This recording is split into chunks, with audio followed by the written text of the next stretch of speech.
Moving on to football news now, Banyana Banyana coach Tinasonke Mbuli outlined the importance of qualifying for international tournaments as women's football continues to grow in the country. Timbi Kgatlana scored in injury time to help Banyana defeat the DR Congo 1-0 in the second leg of their WAFCON qualifying tie at the Dobsonville Stadium last night. They progressed to the tournament 2-1 on aggregate. I think we must qualify for international tournament. We must qualify because we know that going to Morocco now, we have an opportunity to qualify for the World Cup. The difficult part now is that we only have this window, which is November. We must play we must get a friendly game, and then Morocco is in March, and then our leagues are off season. So we hope that we can get enough preparation because we need to go back to Morocco very well prepared. Players will be off season. Maybe the overseas-based players will be active, but the core group of the team will be off season. So we need to get friendly games. We need to have enough time to prepare for the team because we know going to Morocco is a ticket to Brazil. Well, we're now joined by Lethabo Kganyago, who is iDiski Times writer, to chat about the match after South Africa have qualified. A very good morning to you. Welcome to the AM Report. Thanks so much for your time. Good for South Africa, but we can't divorce it from the fact that we didn't have head coach Desiree Ellis on the sidelines. Good morning, Vaylen, and to your viewers. Thanks for the invite. You're absolutely congratulations to the team.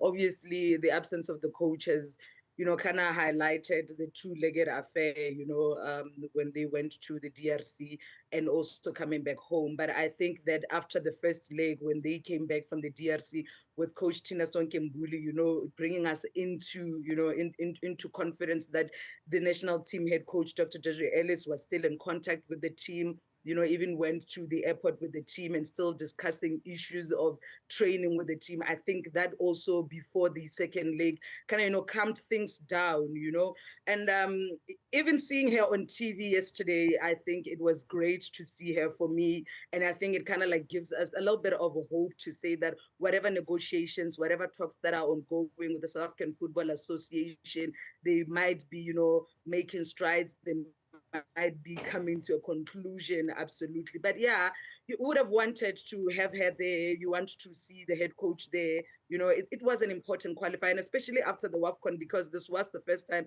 the team had played since the tournament. It seems as if, despite all the good work that the team, that the coaching staff do, the administration of football in the country doesn't match them in terms of effort to make sure that issues of contracts before major ties or before major tournaments are not something that are discussed at the 11th hour. It doesn't matter the good performances that our women's team and the technical team seem to do. It is certainly not reciprocated from the administration. When is that going to actually change? I don't know. Your guess is as good as mine because, it would be nice for a change that before a major qualification, a major tournament, that a lot of things that are off the field have been sorted out. The issue with the contract of the head coach, they knew last year when it expired that the coach's contract is ending. Then you let it go into the WAFCON as well.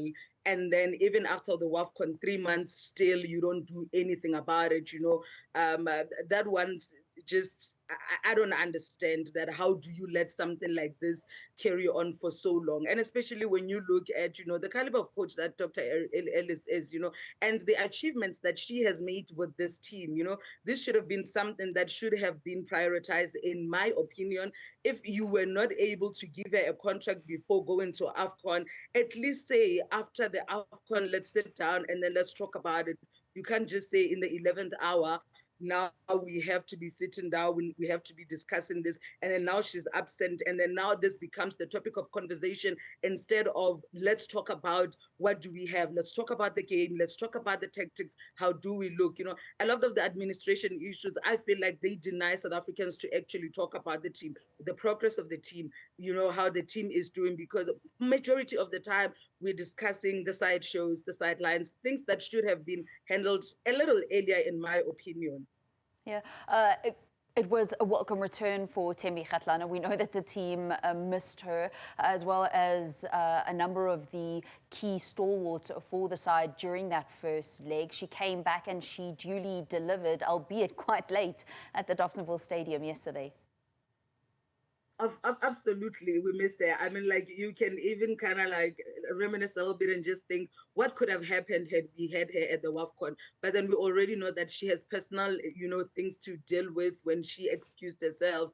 But absolutely, I mean, from the lineup, when you checked it yesterday, I saw it was a powerful lineup. And you saw from the first minute, she fired warning shots, and she kept going. And the DR Congo goalkeeper had to make a couple of saves, to deny her. But then you look at her experience, you can't buy it, Vaylen. She's a star, and she's that good. You look at how she turned that around. DR Congo were in attack in that mode, and then she stole the ball, did a lovely solo run, and then go on to score that wonderful goal. We really missed her, and I feel like, the team, we're all just thinking, had we had Thembi Kgatlana at the WAFCON, what could have happened? Well, we didn't have her, and you can even go to an extent that even in 2022, she didn't finish the tournament because of the injury. But she is a key player, in terms of her experience, in terms of, you see the maturity as well in how she is playing. And also definitely the inclusion of like the international based players. You see why we do need those international leagues. You saw the combinations she had with Hilda. There was that one time I thought that was going to be a goal as well. That little combination from Nopolo Tsane, then Magaya, and then her. So brilliant performance yesterday. Now, they've only got a couple of months before they actually have to go to WAFCON again. And when you talk about football powerhouses, certainly in this decade, it is Morocco on the African continent. It's not going to be easy going to Morocco to actually play at the Women's Africa Cup of Nations. What needs to be done now, other than trying to sort out these administrative issues and not having contracts being discussed and bonuses and appearance fees being discussed at the 11th hour? But from a technical point of view, with the team going towards WAFCON to potentially get a second African star? No, but you know what, Vaylen, like how you started, I feel that the administration issues should be sorted out, get them out of the way. Then let's get the team important, international friendlies for them to play. In the clip that you played of Coach Tina talking about that there's only one window from this point forth. The Hollywood Bet Super League is drawing to a close. It should be ending in November. There's no South African team that's going to the CAF Champions League this season, unfortunately. So I feel that the association get out of the way, the administration issues, sort them out, and then let's see how you can get, international friendlies. I mean, there's also COSAFA teams that have already qualified.